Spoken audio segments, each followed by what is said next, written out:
L'investissement, c'est ce qui conditionne l'emploi de demain. Je veux lancer des plans d'investissement, bien sûr pour les lycées, parce qu'on est une région très très dynamique sur le plan de la démographie. Lycée public évidemment, mais aussi lycée privé. Dans le cadre de la loi, il faut l'équité pour préserver le libre choix des familles.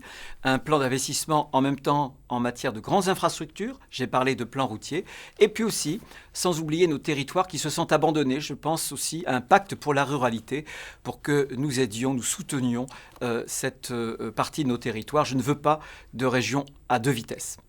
Donc mes priorités, ce sont bien sûr les lycées, les centres de formation d'apprentis, l'université, donc répondre aux besoins de la jeunesse, les transports ferroviaires, les transports par car, qui demandent des investissements importants, l'accompagnement des entreprises. Pour les aider à innover, il faut des nouveaux centres de recherche technologique, de nouveaux outils d'innovation, et puis la vie quotidienne, les services au plus près des habitants, les maisons de santé, les écoles, les services publics.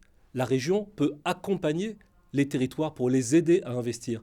Et je me suis engagé à maintenir les dotations de la région à toutes les communes, à tous les territoires ruraux, périurbains notamment, mais aussi dans les villes, pour aider les communes à investir pour répondre aux besoins des populations. Nous voulons en priorité investir pour l'emploi et donc nous créerons 3 cités des métiers de l'avenir, des métiers de demain dans le domaine de l'agriculture, de l'industrie et aussi du bâtiment. Ce seront des cités de formation aux métiers de demain qui sont déjà en place aujourd'hui, des lieux de rencontre aussi entre les filières économiques, les branches économiques et les domaines de la formation et aussi des lieux d'innovation pédagogique où on mettra en commun tous les plateaux techniques nécessaires pour avancer sur ces sujets.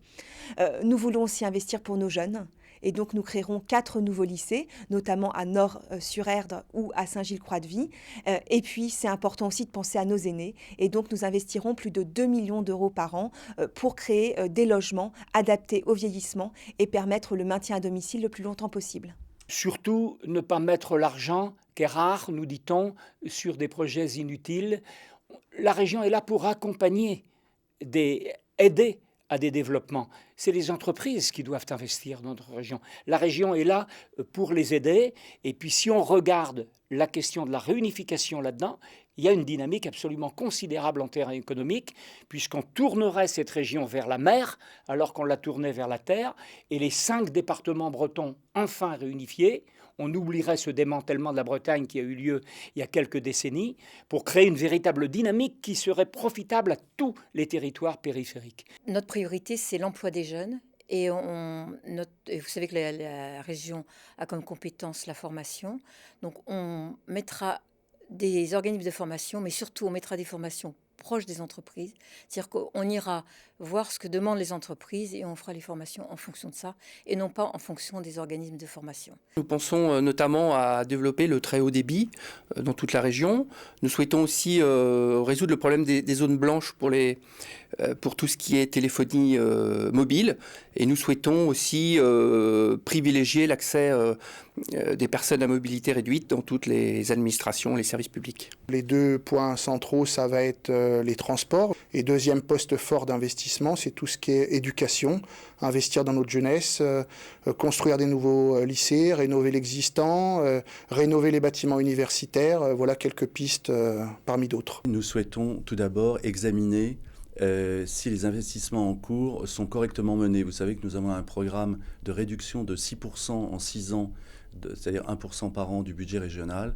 Et dans un premier temps, moi, je souhaiterais faire une pause sur les investissements, regarder ce qui est valable, essayer de faire des économies, réduire la dette, et ensuite, en fonction des demandes des élus locaux, et pas seulement des grandes villes, mais des villes moyennes, voir ce qu'il est possible de faire en contournement, en amélioration des voies secondaires en liaison avec les départements. Puisque vous savez que la loi NOTRe n'a pas donné les routes à la région, mais que nous pouvons agir en liaison avec les départements. Investissement national, on ne peut pas parler spécifiquement de la région. Il va falloir qu'on évalue les besoins de la population et à partir de ce moment-là, mettre en œuvre tout ce dont on a besoin pour avoir une libre circulation. La priorité qu'on se donne, c'est vraiment le développement du service public. Ça, c'est votre investissement. Notre investissement. L'argent public, l'argent de la collectivité, il doit servir uniquement pour des services publics qui sont utiles à la population. Donc les investissements, concrètement, ça pourrait être quoi pour vous ?